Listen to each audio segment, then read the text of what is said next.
what's up, everybody? This is DJ Keo, and today I want to talk about genres, specifically what type of genres I play, and what type you should play if this is your first gig or whatever you're trying to do for your first party. Uh, so, first things first, I play a lot of different types of music. Uh, I'll start with the basics. So, we got your top 40, and you have your hip hop and R&B and reggae, that kind of stuff. So, you got that. And then I play merengue, I play salsa, I play reggaeton, bachata. I also play Punjabi and Hindi music, and a little bit of Tamil, but not enough to be like, yeah, I could do that. Like it's one of those things where you got to hold my hand through it, but I can play some of it.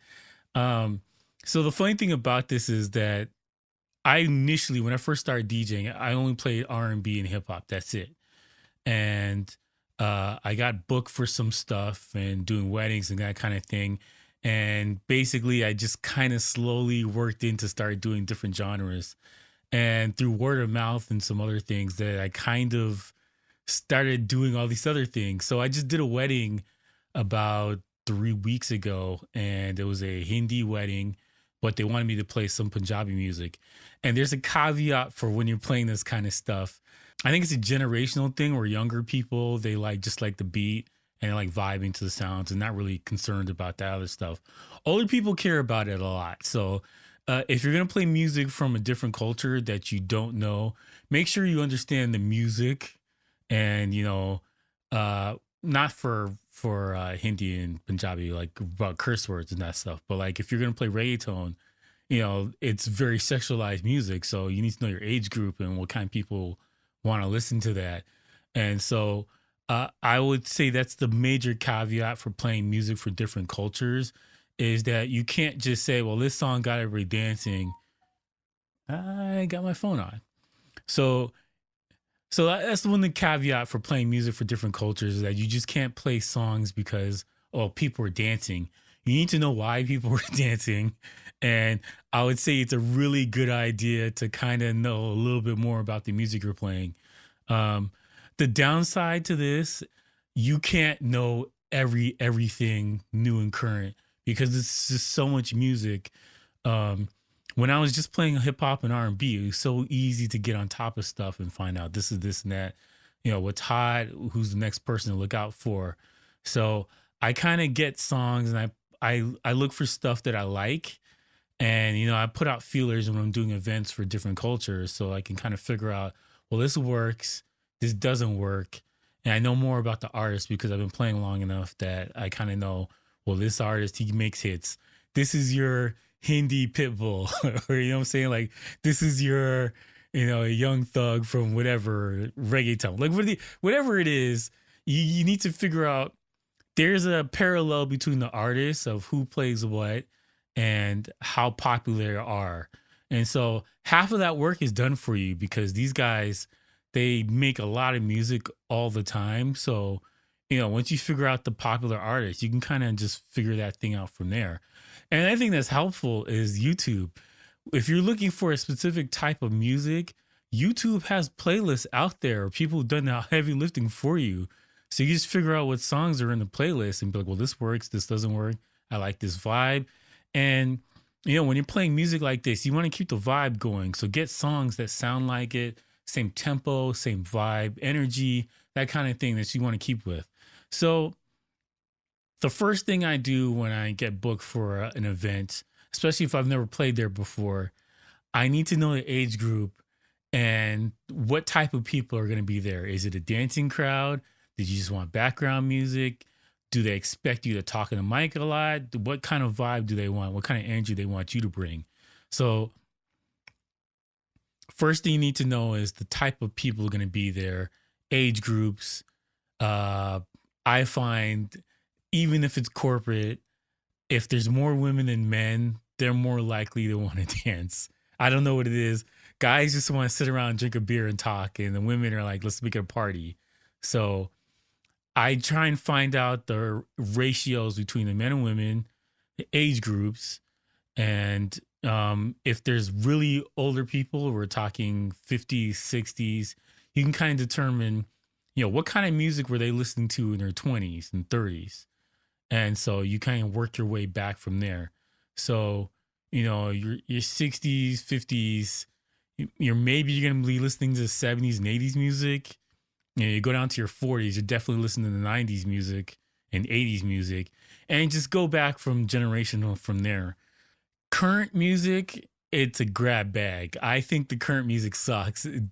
It's terrible. It's really awful. Generally, you're gonna have a song that a brand new song. Everyone's talking about this new song. It's from a Instagram video challenge, whatever. And so everybody's doing this thing. And once the song is done, perfect example of this is Black Beatles. That song, everybody's doing this freeze challenge thing. And so I went out and got it. I got different remixes for it. And then like a month later, after the challenge was done, nobody cared about the song anymore. I don't think I've ever played it since. Since the song came out, I don't think I've played it again since. And it's just we're in just super fast. Everything, the turnover is too quick. And so, current music, it just has no longevity. It drives me crazy. When I started DJing, and I don't want to make it the old guy in the club, whatever, but like when I started DJing, songs would last a whole year. And it's not because there wasn't a variety, because, there's lots of different genres and different styles of music. And you can narrow down and get it to, whatever. But it just lasted longer, and everything now is current. So the thing that I find most fascinating about this is that current music, you got your shelf life of 2-3 weeks, maybe a month if you're lucky. You get your Old Town Road, that kind of thing that lasts all summer. But generally, the big songs like a Mo Bamba, that's going to last for a couple weeks and then it's gone. I find, and this is the wildest thing to me, but it kind of makes sense. Current generation kids, your parents grew up listening to 90s music and 80s music, whatever. And so this is the things that stuck in their heads. So while they may listen to this, Montel Jordan still has the same impact, which it blows my mind. I can't figure out why. Like I haven't, done a case study on why this is, but it just like there's just certain songs that last the test of time, and no matter what age group and people that are listening to music from the 50s and 60s, they're not gonna dance to Montel Jordan. Like just get that out of your head. But 40s, that's your jam right there, right? 40s and 50s, that's your jam. So I think the key thing here is narrow down the age group, figure out what type of music they listen to, and don't be so hardened into your playlist, whatever you have. Basically, what I do for my library is I have stuff set by decades. So genres, so R&B, rap, whatever. And I have 80s, 90s, early 2000s, late 2000s, 2001 up. Like I just go from that, and it helps me when I got to make a hard left turn to figure out what this crowd wants to listen to. I can vibe out the age group and just go from there, and I can jump between the genres and the years. So I think the key thing here, and I've said that before, but I think focusing on what type of music and reading the crowd and not being hard with whatever you planned out before, but you should plan something out before. So like, I'm not gonna lie, I've done parties where I'm just like, whatever happens, and we're just gonna wing this baby. So I've done that, and I've done stuff where I planned it out and had an idea of what I wanted to play, and just, stuff that I can go to, like surefire bangers. And I found that just a little bit of planning, you don't have to go there and plan out every song from beginning to end, what you're gonna start with, what you're gonna end with, and then you don't need to do that, but just have an idea of, well, these songs work. These are my bailout songs. This is my songs where like, screw it. Like, but like you kind of want to have an idea of what you're going to go to in between, but don't be so hardened with I can only follow this. So like, you got to be a little bit flexible. And I think this matters mostly for mobile DJs. If you're in a club, I find that club DJs, they have their set thing that people come there for, or depending what type of club. So if the club is only playing throwback jams, like you playing house, whatever, that's not going to work out. So you kind of be aware of what kind of music the people come here and want to listen to. And they're also coming for you. So you got to be aware of that. But if you're a mobile DJ, you have to play based on the vibe of what people are giving you. So it's a little bit different. And so uh, if this is your first party, you've been practicing stuff in your room, whatever you want to listen to, whatever, you can't be rigid about it. You cannot be rigid about it. You got to play what people feel. Um, and that's been my philosophy for it. And this is kind of why I got into different genres and playing different cultures, because, I play corporate stuff a lot, and, there's different cultures in the corporate stuff. So you got to be aware of that. So, I need to find out, what kind of people are there, what they like, their age groups. And I can see, and I think that I love about, for me personally, because I'm Black, and this is not a privileged thing or whatever, but I get the benefit of the doubt just a little bit. I have a smidgen of room to play. So if I'm in a crowd and they want me to play country music, and I'm like, yo, I got you, fam. Like, you know what I'm saying? Like, I have that little bit benefit of the doubt for the first 5 or 10 minutes when people are coming in. They're like, oh, who's this guy? Oh, okay. And then they just go with it. So, like you gotta beat their expectations, and you gotta deliver. And you can't work off the benefit of the doubt for too long. You have to, at some point, you gotta deliver. And, I have that a lot at when I do Indian weddings or stuff for the Indian people. Like they give you, like, I got curly hair, so they got a little bit of a, hey, what's this guy doing? Oh, okay. All right.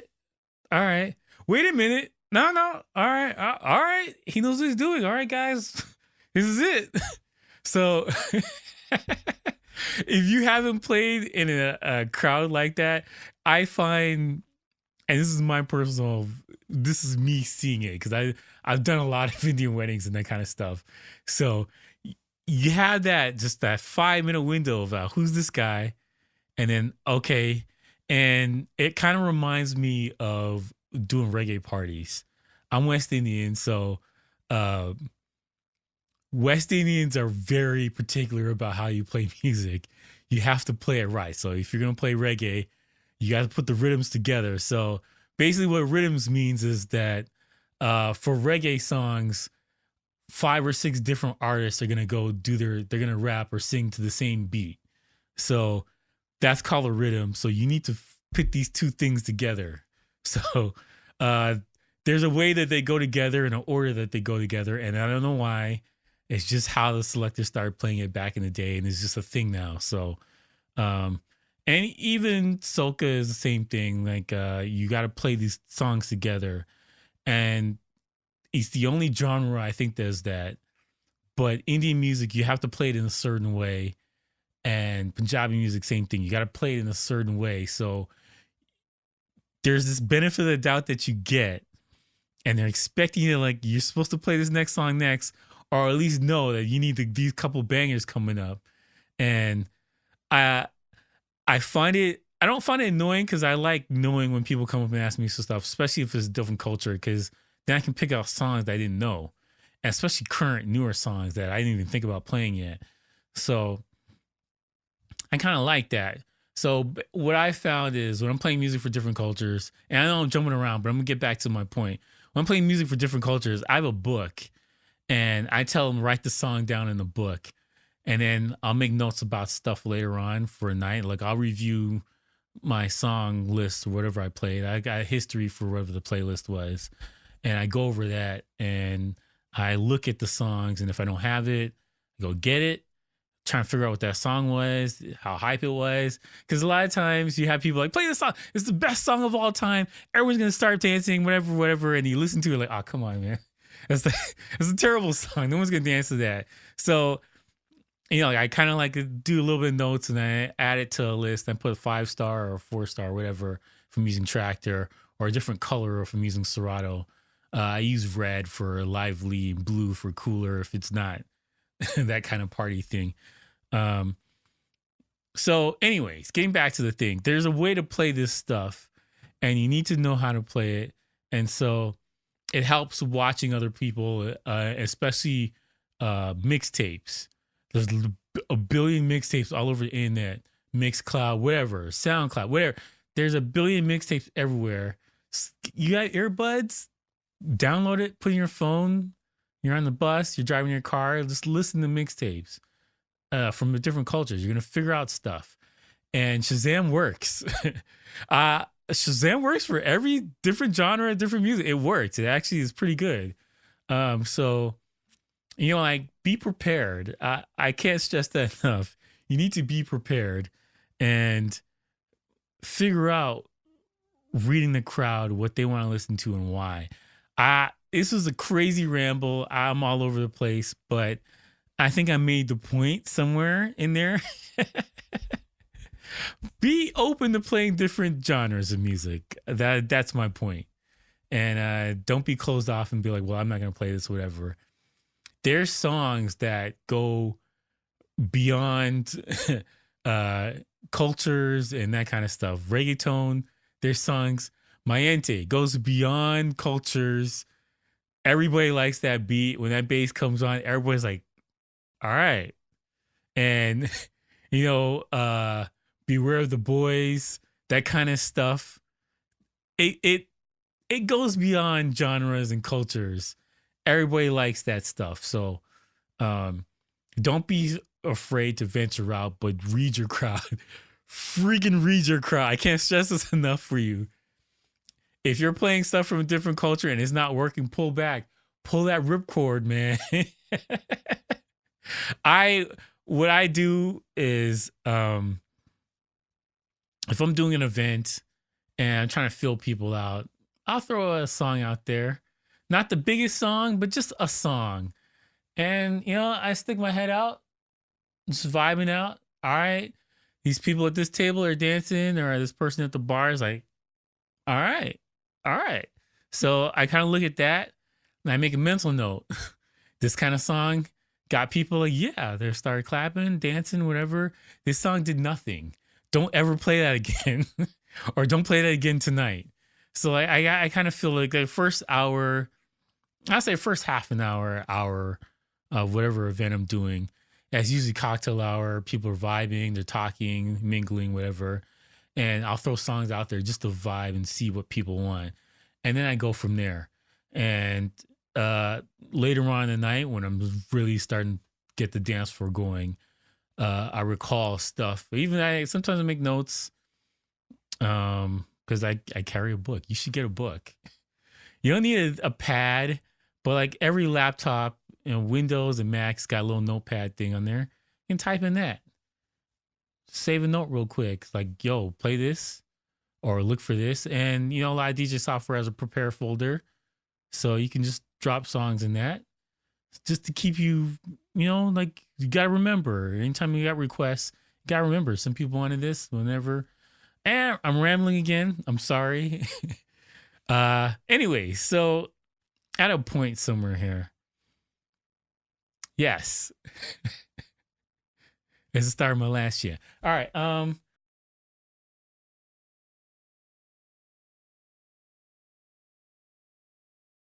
Be prepared, play different genres, know your audience, your age groups, cultures, that kind of thing. Put a little something together beforehand. Listen to a mixtape beforehand. Just to get your ideas flowing of, oh, wait, because a lot of times people play songs, and I find this myself when I'm not DJing, I'm just going on. You can't turn it off as a DJ. You're gonna go somewhere and you're like, I wouldn't play that. Like, oh, I didn't think about playing that song. I had Shazam's in the air, man. But you just feel free to experiment. You never know. You could open yourself up to different things, like I have. It's terrible. Anyways, don't be afraid to experiment. It's a crazy time right now. and you gotta use it sparingly, all right? There's certain times when this works perfectly, and certain times it's a terrible idea. I find corporate stuff when there's different people. You understand if there's one Spanish person in the whole entire office, which is rare, but I'm just saying, and you play a song for them, you've made their day. And they're like, this is the best DJ of all time. just little things. I look out for different cultures and like, I got you. Oh, you like reggae? I got you, fam. You like soca? I got you. This is different things. I like to look out for different people. But anyway, thank you for watching. Please like and subscribe, and peace out.